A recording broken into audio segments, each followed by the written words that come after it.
Well, welcome back to Mr. Obsolete's Vintage Homesteading. Today we're going to be talking about firewood and processing it and the tools we use. So what we're going to do is talk about the tools first. All vintage, of course. I'll be using a splitting maul, splitting axe. This, you can tell it's a splitting one, has a very thin front part and widens out quickly here to shear stuff apart. And then my favorite, double bit felling axe, is very narrow through here, but slices really deep on straight grain wood, so it cuts really excellent. The last thing we're going to be using is a Picaroon. This is what we use to move the wood around with and pick it up with. So we'll be back here and show you what the wood's like here in just a sec. Well, here's a bunch of wood that we just got. This was donated to us by some really nice people. It's mostly fir, with great big rings on it. It's not really good wood, but burns okay. There's a bunch of alder in here, and there's also some cottonwood and a few other things that are unknown to me, but it's amazing how tough they are. This thing here is pretty small, but it's really hard to split. But anyway, we'll be back when we get ready to start working on it. Okay, well, we've got the wood into different categories here right in front of us. This is alder, which is straight grain, relatively easy to split. And we have some of it here in a little splitting tower. Except for this piece here is a little different. Now this piece, even though it's small in diameter, the rings are really fairly close. We've got lots and lots of knots in it. And so it'll actually take a fair amount of energy to split it. So we'll try that first. We'll try it with a splitting axe and see how it does. Remember, an axe is a scientific tool. It's a fulcrum or a lever, because when you're using your arm in this, you're extending out here like this, putting all this weight with a lot more force than if it's close. So anyway, let's give it a whack, and well, it split through it pretty good.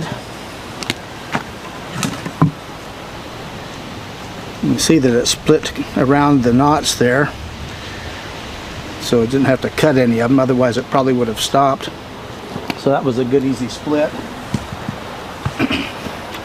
Now we'll use this on the alder because it's really easy to split. The reason I use this, the thin center part here, lets it slice really deep. So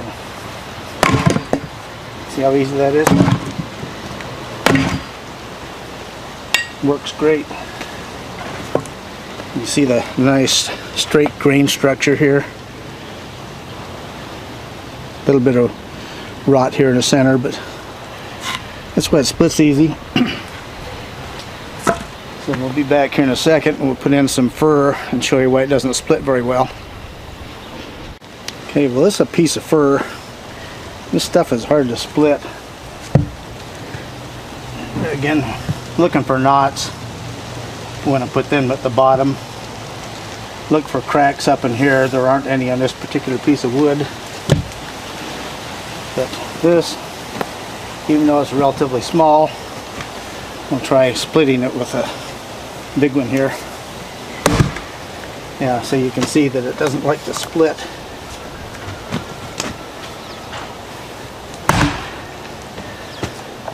One more whack will go through. The reason this doesn't split, the fibers in here collapse when you first go in, then they spring back and pinch your axe. And so I'll show you the same thing with this one. See there again, it just doesn't penetrate and it really sticks in there hard. This one won't do any better. Anyway, so when we get ready to split this, we're gonna cheat and use massive force. Be back in a bit. Okay, well, we're back with a piece of alder. There's a knot coming through here, so we'll tip it over this way, put it in here.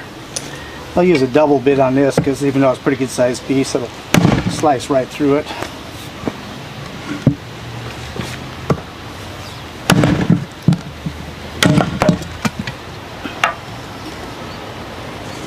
That's why we use a double bit. There again, nice straight fibers there. Anyway, there we're going to talk about the axes again. They're a wedge. Another. You can see how white it gets here. That's why I use this on big, heavy, tough pieces. Get that extra weight and energy and snap the wood apart. Anyway, we'll be back. Okay, well, we got a piece of alder to work with. This actually has a crack right here in the center, so that's where we want to hit it to split it here. One thing that's kind of interesting on my splitter, I just built this a while back and did a video on it, but the new wood in it is springy, and even the old rotten wood in the old one didn't flex as much. So if I had a tough piece to put in here, I'll actually put it on a chopping block there, because it'll absorb enough energy that the axe won't go through it. This stuff here should go through, so we'll just, like I say, line it up with the crack in it here. Just use our double bit here. You can see it goes right through it. Nice clean cut. Then we can just walk around here and process it.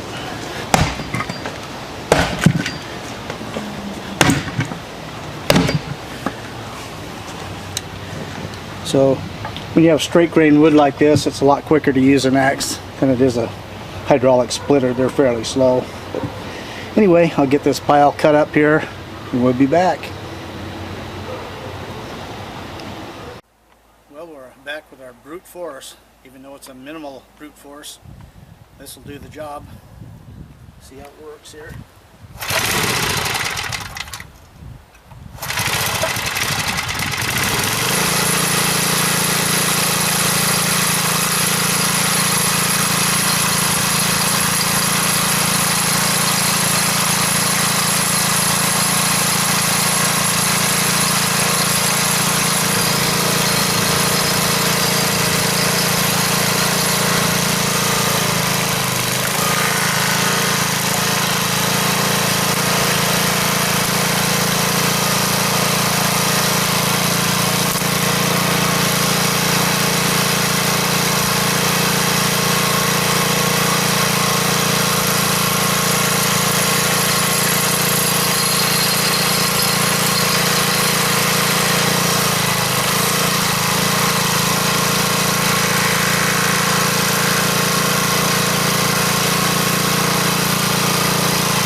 See what does a nice job.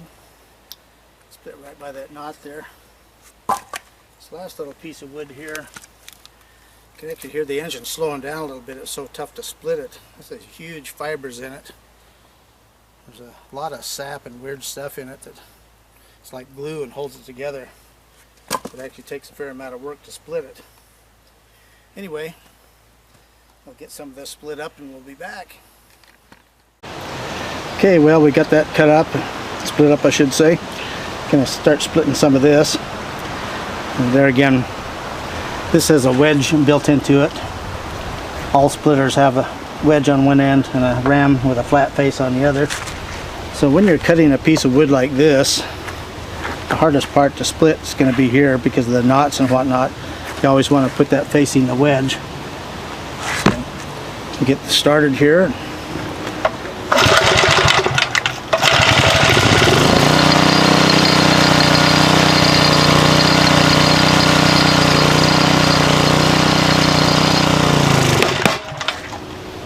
See how tough that was? It stalled the splitter here. So get it started and be right back.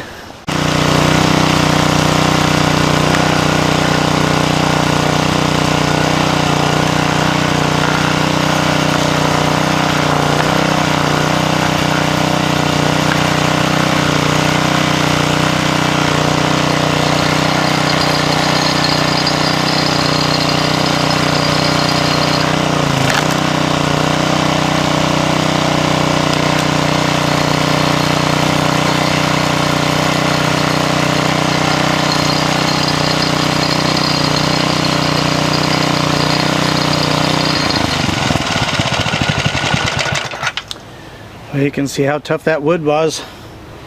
This thing is rated at 10 tons, and I'll actually try to split more than that, and it actually stalled the engine, so it took quite a bit of force to split. The other thing I hadn't talked about, it's a wedge again, but it's a Picaroon. This is really handy for moving wood around, like on this here. Just swing in and grab it. Sit over here, take it out. You're ready to start cutting here as soon as I get it started, but it saves you from bending over.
Yeah, like I said, it's a pretty good size piece of wood.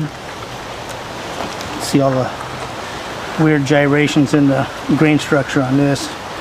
That's what makes it a lot harder to split. So I'm going to take some of these that we already split. You see, once the initial cut's made, the axe works really good on this stuff. It's quicker. There's a big knot back here, so I'll chop through it right there.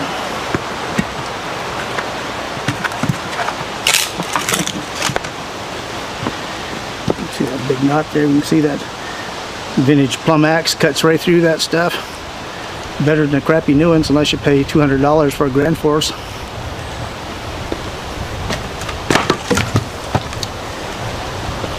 So anyway, I'm going to continue on. So, well, we've split all this stuff up, and the fireplace is pretty small, so even this might be a little bit too big, but I'll split this in half. But it's too slow on this. The axe is much faster on this, so I put it into area here for chopping it with the axe. This thing's nice and portable, and light. Just move it out of the way. So I've got the old beams that went underneath my log splitter here, and I'm always talking about is use what you have. And so I'll show you what I'm going to do in just a second. Be right back. Okay, well, we're back. This wood is old base on my wood splitter there. Generally there's no purpose for any wood like this, but I always find something to do with it.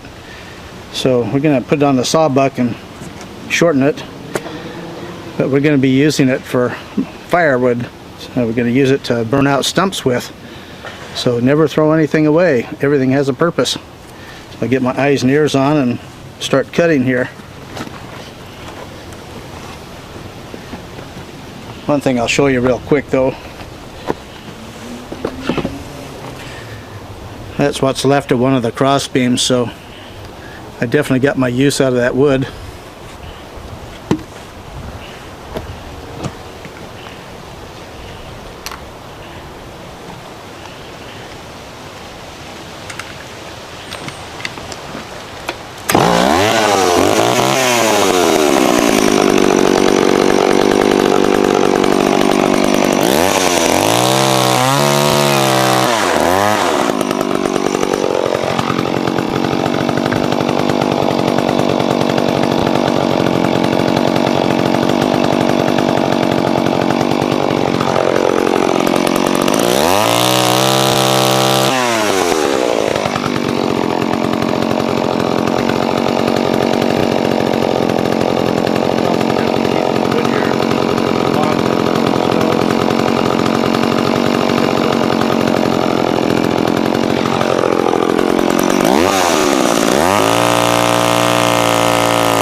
When you're cutting like that, you can see the throttle control, and when I'm getting ready to do the very last cut there, I let off the throttle and let the momentum of the chain cut it off, so if it were to slip or something like that, the chain would basically be stopped before it hit your leg or did something to you. Anyway, be back with some more in a bit. Okay, well, this is part of a blowdown. It was out in the driveway. There again, it's good for firewood. I'm using our Logosol Smart Holder. It's really nice for doing small stuff like this. So get the saw running and cut it up.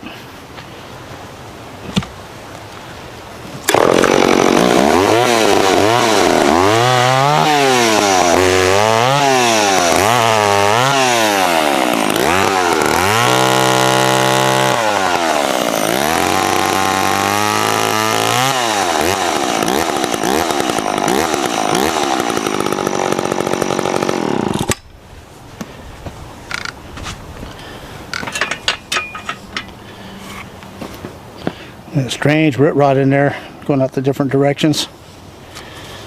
I'll be back with another piece.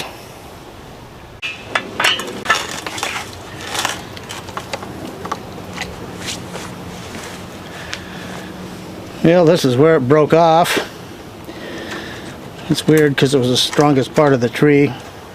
Snapped off about 25 feet up, but we'll cut it up too.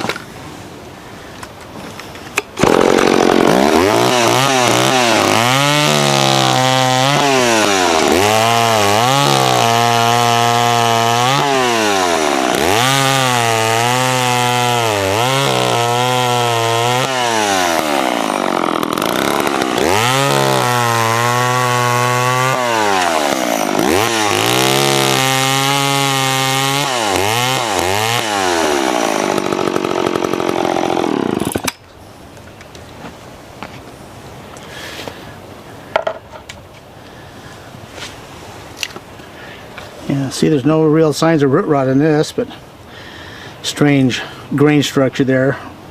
But good firewood. So we'll be back in a minute with some more stuff.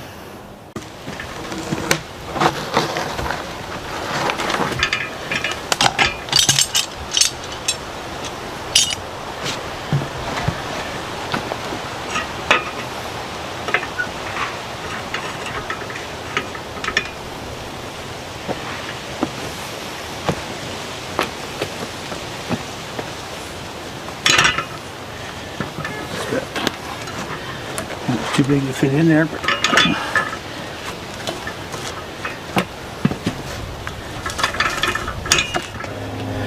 well, this is a piece from that last video where we took down that dead man's tree there. It was hanging down trying to take us out, but this is about the maximum size you can use on a smart holder. Then we'll cut this up too.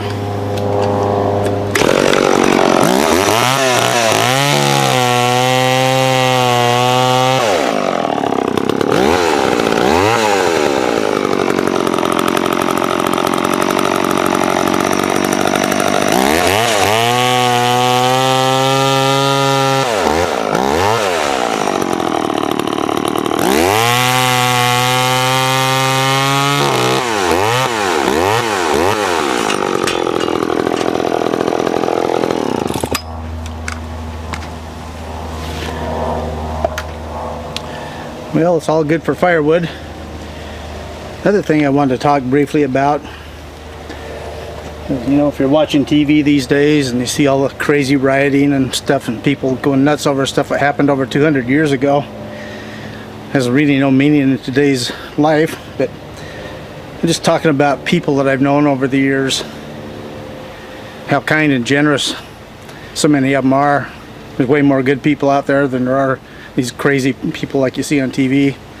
All this firewood we got was for free. This was given to me. Chainsaw was also a gift. You know, if you do nice things for people, they remember. They'll do nice things back, and all of these things have come from stuff like that.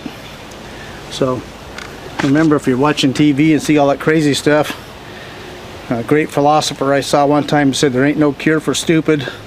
So we'll see you on the next video.